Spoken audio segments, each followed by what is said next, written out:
Hoi allemaal, het is vanavond. Het is nu 11:10. Nou, ik had vanmiddag een filmpje opgenomen die niet helemaal goed was gegaan. Het was over de putty. Ik weet niet of jullie dit heel goed kunnen zien. Het ging over de putty. En dat heb ik in de vriezer gedaan. En het is de hele dag laten zitten. En het is nu echt ijskoud. Wacht, als jullie het kunnen zien. Hoor je dat? Het is echt knijterhard.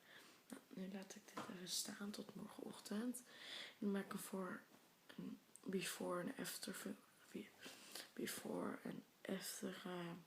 fotootje. Dan kunnen jullie het zien. Die brokjes zie je een beetje. Het is wel geinig. Het ziet er best wel chill uit eigenlijk. Gewoon bruine putty.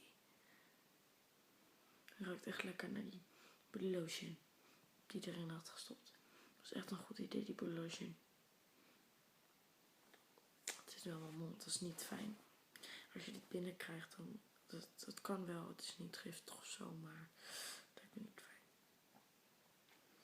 Het is echt ijskoud. Nou, ik ga nu slapen. Want ik ben best wel moe. Maar ik moet eerst die top vinden. Anders heb ik een probleempje. Dus ik zal hem even zoeken. Oh, hier. Ik heb de top. Dus nu maar afwachten tot dit ontdooid is. Ik weet niet of jullie het goed kunnen zien. Het is echt plat en ijs. Het glinst ook helemaal. Het is best raar. Maar dus het ijs. Ik hoop dat jullie hem leuk vinden. En als jullie binnenkort deze helemaal putty. Dus ik hoop dat jullie hem leuk vinden. Doei! Dit was even een snelle kletsfilmpje over before en after van dat ding. Alleen dat komt binnenkort morgenochtend. Ik ga morgen om 6 uur of zo mijn bed uit.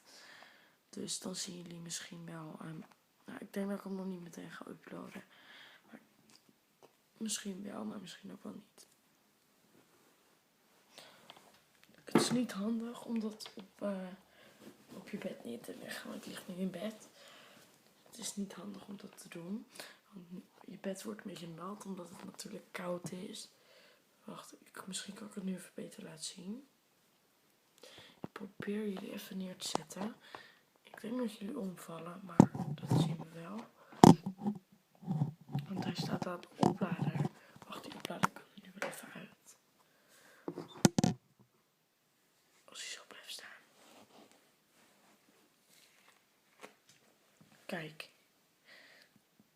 Het is echt ijs. Best wel chill eigenlijk. Maar oké, ik ga nu slapen. Doei!